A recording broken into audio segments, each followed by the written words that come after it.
Փողոցային բառապաշարին բնորոշ այս արտահայտություններով Նիկոլ Փաշինյանն ազգային ժողովի դահլիճում 3 անկաշկան դիմում էր իր հետ վեճի բռնված ընդդիմադիր պատգամավորներին։ Ոչ վարչապետի կարգավիճակն էր կաշկանդում, ոչ ուղիղ եթերում լինելու հանգամանքը։ Ասի, վերնգի տեղը տասի, ներվերս չուտես։ Նիկոլ Փաշինյանի և Քոչարյանական ընդդիմության միջև հերթական սկանդալը ծագեց այն բանից հետո, երբ նախկին ՔՊԱ-ական իսկ այժմ Հայաստան խմբակցության խիստ ընդդիմադիր պատգամավոր Աննա Գրիգորյանը մամուլի հրապարակումներին հղում անելով իշխանության ներկայացուցիչներին մեղադրեց կոռուպցիայի մեջ։ Փաշինյանն այս երկխոսությունից հետո ինքնատիրապետումն այնքան կորցրեց, որ ընդդիմադիր պատգամավորներին և նրանց քաղաքական ղեկավարներին սպառնաց ԱԱԾ-ի նկուղով։ Հիմա դուք եկել ինչ եք ասում, ինչ կոռուպցիայի հետևից գնալ, ինչ բյուջե լցնել կոռուպցիոն այդ նախկին սխեմաների մասով եւ այլն, դուք այդ քաղաքական կամքը չունեք։ Ինչ գործ ունեք, դուք ես դահլիճում ընդհանրապես նստած։ Մամուլի հրապարակումներով առաջնորդվեմ, սաղիթ պետք է տանեմ լսեմ ԱԱԾ-ի պատվալը, որ մամուլի Առաջինը դու պետք է գնաս ու դու կգնաս։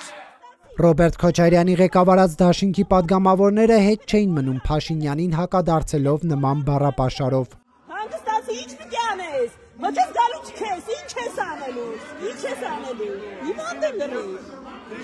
գալատ կանես փորձի, դուրս կշպրտեմ քեզ։ Ասում եմ դուրս կշպրտեմ, նստի տեղդ, դույով չխոսաս, ես միջև իշխանություն ունենալել եմ քո հետ տենց խոսացել ու քո շեֆերի հետ եմ տենց խոսացել։ Տևական ժամանակ ուղիղ եթերում վիրավորական արտահայտություններ լսելուց հետո հանրությունը զրկվեց վիճաբանության շարունակության ականատեսը լինելու հնարավորությունից։ Ալեն Սիմոնյանը հրահանգեց դադարեցնել ուղիղ հեռարձակումը։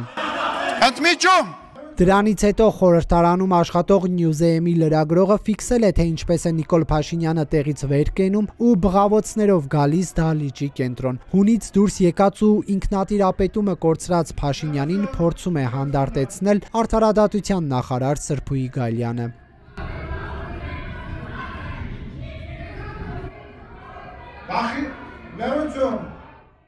Նիկոլ Փաշինյանն ըստ հրապարակումների ընդդիմադիրներին վզները կտրելու սպառնալիք է հնչեցրել։ Համենայն դեպս հրապարակված կադրերում նա հենց այդ ժեստն է ցույց տալիս։ Ազգային ժողովի նախագահ Ալեն Սիմոնյանն այսօր Փաշինյանի ժեստն այլ կերպ մեկնաբանեց։ Ինչպես ինքը ասաց, որ բոլորիս տեղն է հասել։ Բոլորիս տեղն է հասել, դրանով է պայմանավորված։ Նիկոլ Փաշինյանի թիմակից Ալեն Սիմոնյանը չի կարծում, որ Փաշինյանը համբալ արտահայտության համար պետք է ներողություն խնդրի ընդդիմադիրներից, այլ ճիշտ հակառակը։ Ընդդիմադիրները պետք է ներողություն խնդրեն, որովհետև այդ ամեն ինչը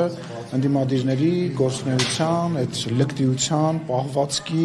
հետևանք է։ Իդեպ ավելի վաղ քաղաքացիներին համբալ էր անվանել Երևանի քաղաքապետ Տիգրան Ավինյանի հայրը։ Ավինյանը ներողություն խնդրեց, իսկ Փաշինյանը որևէ կերպ օպելի վարորդներին ուղված վիրավորանքին չարձագանքեց։ Այժմ էլ փաստորեն ինքն է նման բառապաշար կիրառում ընդդիմադիրների հետ վեճի ժամանակ։ Ազգային ժողովի նախագահն էլ իր հերթին երեկվա միջադեպից հետո տեսանյութ էր տարածել ու սպառնացել պատգամավորներին դահլիճից հեռացնել։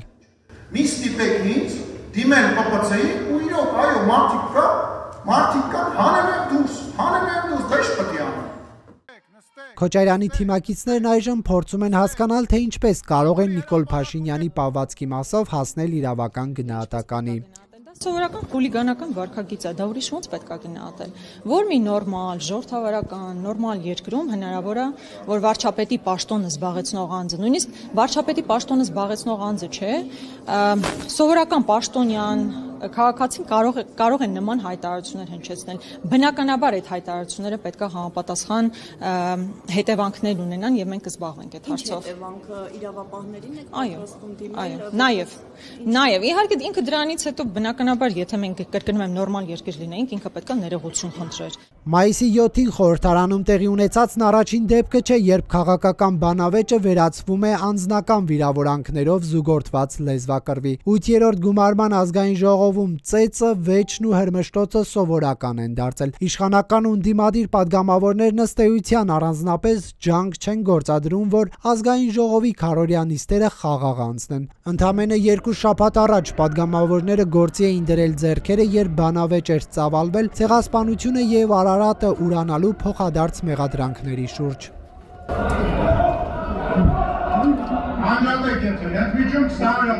Այս կադրերում ազգային ժողովում հանդիպել են Քոչարյանի թիմակից պատգամավոր Արթուր Սարգսյանն ու նրան կալանավորելու որոշում կայացրած Արմեն Դանիելյանը։ Հայաստան խմբակցության պատգամավորը հաշիվ էր պահանջում։ Այս տեսարանը դուրս չէր եկել արդեն նախկին քպական Հովիկ Աղազարյանին։ Միմյանց վրա հասնելը չէր ուշացել։ Անվտանգության աշխատակիցներին ներս եմ հրավիրում։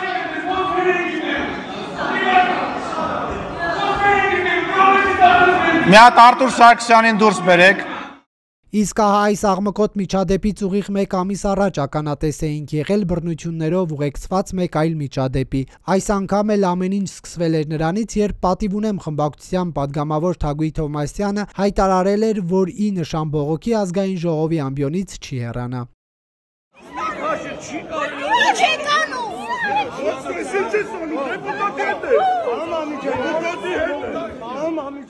Ութերորդ գումարման ազգային ժողովում այսօրինակ բոլոր տեսարանները հիշելն ու առանձնացնելը բարդ է։ Դրանք այնքան հաճախակի են դարձել, որ երբեմն դժվար է մտապահել, թե քանի նման դեպք է եղել, բացի այս պատգամավորներն ամեն անգամ գերազանցում են իրենք իրենց։ Այս գումարման խորհրդարանում հարցերը տղայական ռազմորկաների միջոցով լուծելու մեկնարկը տրվել էր 2021 թվականի օգոստոսի 25-ին։ Շշամարտ էր սկսվել։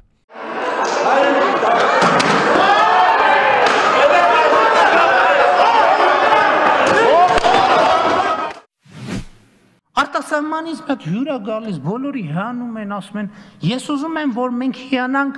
մեր երկրի նախագահով, մեր երկրի վարչապետով, մեր երկրի կառավարությամբ, մեր երկրի ազգային ժողովով։ Նիկոլ Փաշինյանի այս ելույթը 10 տարվա վաղեմություն ունի։ Արդյոք ընդդիմադիր Փաշինյանի երազանքների վարչապետը այժմ ազգային ժողովում համբալ բառը կիրառողն է։